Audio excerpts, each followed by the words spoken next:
Dans les affaires de meurtre, on pense souvent aux aveux, aux témoins, mais parfois, la clé de l'énigme, elle est ailleurs. Parfois, elle flotte, littéralement au milieu de nulle part, attendant d'être découverte par le plus grand des hasards.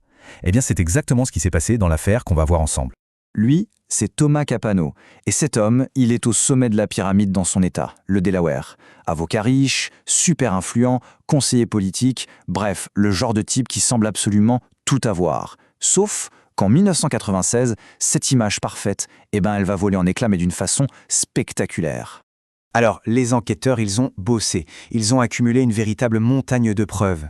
Mais ce qui va tout faire basculer, ce n'est pas un témoin. Non. La pièce maîtresse de tout ce puzzle macabre, c'est un objet.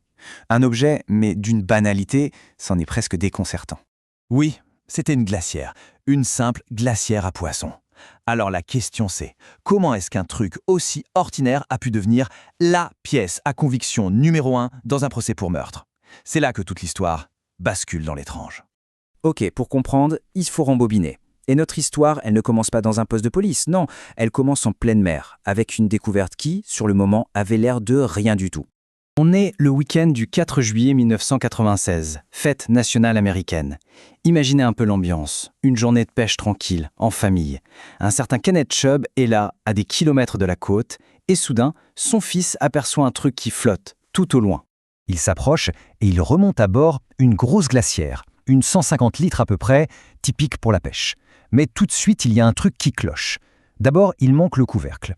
Et puis surtout, il y a 2 trous, bien nets, on dirait vraiment des impacts de balles, sur le côté. Alors voilà ce que Chubb a dit. Il y avait une tache rosâtre au fond, mais on n'a rien trouvé d'anormal parce que c'était une glacière à poissons. Et les poissons, ça saigne. C'est d'une logique implacable, hein. Sauf qu'à ce moment précis, la vérité, qui est beaucoup plus sinistre, elle lui passe complètement au-dessus de la tête. Et là, c'est le comble de l'ironie. Chubb, il se dit « Tiens, j'avais justement besoin d'une nouvelle glacière ». Il la rafistole un peu, et hop, il l'utilise. Pendant 1 an et demi, la pièce à conviction la plus importante de l'une des affaires les plus médiatisées de l'histoire du Delaware a servi à garder du poisson au frais. C'est juste incroyable. Et puis, 1 an et demi plus tard, cette même glacière, elle va recevoir un nouveau nom. Un nom bien plus sinistre, donné par le procureur lui-même, le cercueil d'Anne-Marie Fahet. Ce n'était plus une simple boîte en plastique. C'était devenu un cercueil, un conteneur macabre utilisé pour faire disparaître un corps. Mais pour comprendre le crime, il faut d'abord s'intéresser à l'homme. Alors, revenons sur l'homme au centre de tout ça. Parce que Thomas Capano, ce n'était pas n'importe qui. Loin de là. Au Delaware, c'était une véritable institution. Son CV, c'est quelque chose. Regardez un peu. Avocat pété de thunes, procureur d'État, conseiller principal du maire, puis carrément conseiller principal du gouverneur. Il était au cœur même du réacteur, du pouvoir politique et juridique. Respecté, influent, on se disait que rien ne pouvait l'arrêter. Il était l'incarnation même de la réussite. C'est son propre beau-frère qui l'a le mieux résumé. Il a dit « Il avait le pouvoir, il avait l'argent, il avait le physique. De l'extérieur, c'était l'homme parfait. Mais évidemment, derrière cette façade impeccable, se cachait une réalité beaucoup plus sombre. » Et cette réalité, cette part d'ombre, elle tournait autour de sa relation avec une jeune femme, Anne-Marie Fahet. Anne-Marie Fahet, 30 ans. Elle travaillait aussi dans les hautes sphères du pouvoir. C'était la secrétaire en charge de l'agenda du gouverneur. C'est comme ça qu'elle a rencontré Capano. Une jeune femme pleine de vie. Et puis, un soir de juin 1996, plus rien. Elle a disparu. Et là, le contraste est juste saisissant. D'un côté, il y a l'image publique, l'homme accompli. De l'autre, il y a ce qu'Anne-Marie écrivait sur lui dans son journal intime. Et ces mots à elle, ils font froid dans le dos.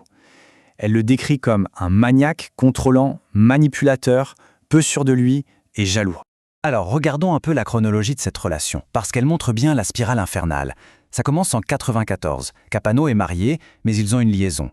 Fin 95, Anne-Marie rencontre quelqu'un d'autre. Elle veut passer à autre chose, elle essaie de rompre, et c'est là que tout dérape.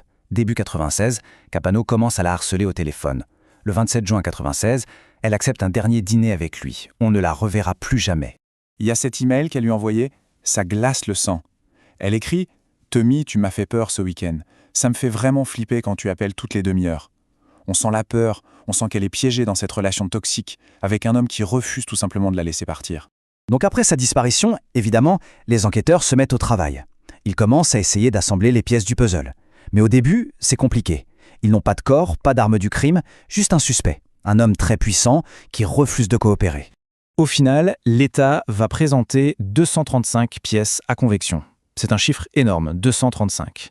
Mais dans tout ce tas de preuves, il y en a une seule, qui allait relier directement Thomas Capano à l'élimination du corps d'Anne-Marie. Alors comment est-ce que l'étau s'est resserré autour de lui? Eh bien ça s'est fait par étapes. D'abord, les enquêteurs trouvent le journal intime d'Anne-Marie. Ça les met directement sur la piste de Capano. Ensuite, il y a une fissure dans la famille Capano. La défense est obligée d'admettre que le frère de Thomas l'a aidé à jeter le corps en mer. Et puis, le coup de théâtre. Le rebondissement crucial. Ça vient d'un simple coup de fil.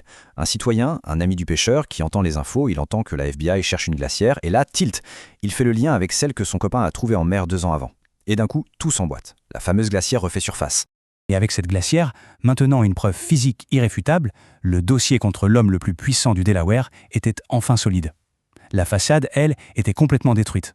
En 1999, le verdict tombe. Thomas Capano est reconnu coupable du meurtre d'Anne-Marie Failly. L'homme qui avait le pouvoir, l'argent, le physique, son besoin maladif de tout contrôler, l'a finalement mené à tout perdre. Et ça nous laisse avec cette question, qui est vraiment au cœur de toute cette affaire. Comment est-ce qu'un homme qui a absolument tout à perdre peut tout risquer simplement pour garder le contrôle ? Au fond, ce n'était pas une histoire d'amour, c'était une histoire de possession. Une obsession tellement puissante qu'elle a poussé un homme qui s'était bâti un véritable empire à tout détruire de ses propres mains, juste parce qu'il ne supportait pas l'idée de perdre le contrôle. On va s'intéresser aujourd'hui à la véritable tragédie américaine. Derrière ce titre se cache un meurtre, un mythe et l'homme qui l'a écrit. On va explorer ensemble comment ce roman célèbre a pu générer une théorie criminelle hyper controversée. Et surtout, on va voir si tout ça tenait vraiment la route. Et voilà la question qui est vraiment au cœur de tout ça. Est-ce qu'un roman peut vraiment révéler un schéma criminel caché dans la société ? Parce que c'est exactement ce que son auteur, Theodore Dreiser, a prétendu. Pour lui, son livre n'était pas juste une histoire, non, c'était la clé pour comprendre un type de crime typiquement américain. Alors, visionnaire ou un peu manipulateur ? C'est ce qu'on va démêler. Alors voilà une citation de Dreiser lui-même et elle résume parfaitement le cœur de son roman. Celui du jeune amant ambitieux d'une fille plus pauvre qui découvrit qu'il ne pouvait plus aimer son premier amour. En gros, il nous plante le décor, un conflit hyper précis entre l'ambition sociale et l'amour. Et pour lui, ce conflit, il a une issue quasi inévitable, le meurtre. Ok, donc que le roman soit basé sur une histoire vraie, le meurtre de Grace Brown par Chester Gillette en 1906, ça, c'est assez connu. Mais là où ça devient vraiment intéressant, c'est l'affirmation un peu folle de Dreiser. Il a dit « Attention, ce n'est pas juste un cas isolé ». Non, pour lui, c'était le symptôme d'un mal bien plus profond, un mal purement américain. Alors, un roman, un schéma mortel. On va plonger dans le vif du sujet. Comment est-ce qu'un simple livre a pu générer toute une théorie sur un type de crime qui se répéterait ? Pour comprendre, il faut se replacer dans les années 30. Le roman a un succès fou, mais ça lui pose 2 gros problèmes. D'abord, il y a des procès qui menacent son œuvre, et en même temps, des crimes qui ressemblent à son histoire commencent à faire les gros titres, et les journalistes les appellent des meurtres à la tragédie américaine. Du coup, Dreiser se retrouve acculé, sur la défensive. Il doit absolument prouver que son histoire n'est pas juste un fait divers, mais bien le reflet d'un vrai problème de société. Ok, donc, quelle est-elle, cette fameuse théorie du meurtre selon Dreiser ? Voyons voir ça de plus près. Et voilà ce qu'on appelle le paradigme de Dreiser. C'est hyper précis. C'est un meurtre motivé par le statut social et l'argent. Le schéma est toujours le même. Un jeune homme, plein d'ambition, tue sa petite amie qui est d'une classe sociale inférieure pour pouvoir être avec une autre femme plus séduisante, plus riche, avec un meilleur statut. On n'est pas du tout dans le crime passionnel impulsif là. Non, c'est un acte calculé qui est vraiment alimenté par l'obsession de la réussite à l'américaine. Cette chronologie, elle montre vraiment bien l'engrenage. En 1906, on a le meurtre qui inspire tout. En 25, le livre sort, c'est un immense succès. Mais là, en 31, coup de théâtre, un tribunal décide que l'histoire est dans le domaine public. C'est un coup dur pour Dreiser. Et juste après, entre 34 et 35, les journaux se mettent à parler de meurtre à la tragédie américaine. C'est là que Dreiser passe à l'offensive. Il commence à écrire des articles en disant « Vous voyez, j'ai découvert une véritable tradition de crimes similaires. Chaque étape le pousse un peu plus à construire sa grande théorie. » Bon, la grande question c'est est-ce que ce fameux schéma existait pour de vrai ? C'est le moment d'enquêter sur ces crimes prétendument similaires. Et là, tout de suite, on a la douche froide qui vient de la recherche universitaire. Catherine M. Plank, une spécialiste de la littérature, dit en gros que Dreiser n'a pas déduit le schéma en étudiant les meurtres, il a imposé son schéma sur les meurtres. L'idée, c'est qu'il n'aurait pas découvert une vérité, mais qu'il aurait tordu la réalité pour qu'elle colle à son histoire. C'est une sacrée différence. Allez, premier dossier, l'affaire Carlyle Harris de 1893. On va comparer la version de Dreiser et les faits historiques. D'un côté, Dreiser nous dit c'est un homme pauvre qui tue sa copine pauvre pour une Miss riche. De l'autre, les faits montrent que ce mariage aurait en fait amélioré sa situation financière. Dreiser blâme l'engouement pour la réussite, mais en réalité, l'accusation n'a jamais réussi à trouver un mobile solide. Pour Dreiser, la nouvelle femme était un trophée. En vrai, c'est une actrice à la réputation, disons, discutable. Bref, ça ne colle pas du tout. Passons au dossier Théodore Durand, de 1895. Et là, c'est encore plus flagrant. Dreiser laisse entendre que c'est un autre crime lié à l'ambition. La réalité, c'est un crime sexuel sordide, avec 2 meurtres commis dans une église. Rien à voir. Le mobile, c'était la pulsion, la violence sexuelle, pas l'argent ou le statut. En plus, tout le monde, victimes et coupables, venait du même milieu social. Le schéma de Dreiser est complètement hors sujet ici. Maintenant, attention, on arrive à la pièce maîtresse, le cas le plus spectaculaire, le mystère de l'empoisonnement molineux. C'est une affaire de la haute société que Dreiser a désespérément essayé de faire rentrer dans sa théorie, sans succès. Et voici le protagoniste de cette affaire, Roland Molineux. On le voit ici sur ce croquis, il est chimiste, il est riche, c'est un homme du monde.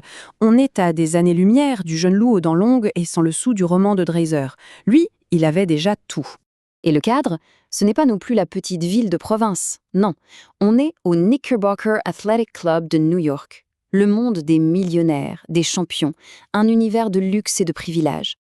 Alors, comment s'est déroulé ce crime ? C'est un complot assez machiavélique. D'abord, un paquet, déguisé en cadeau de chez Tiffany, est envoyé à un certain Harry Cornish. Dedans, il y a du bromo-seltzer, un médicament pour les maux de tête. Justement, la tante de Cornish, Madame Adams, a mal à la tête. Elle prend une dose de ce bromo-seltzer et elle est immédiatement prise de convulsions. Le remède était en fait bourré de cyanure de mercure. Elle meurt et Cornish y échappe de justesse. On est loin, très loin de la noyade improvisée du roman. Alors, qui est le suspect ? Roland Molineux, le riche homme du monde. Et le mobile ?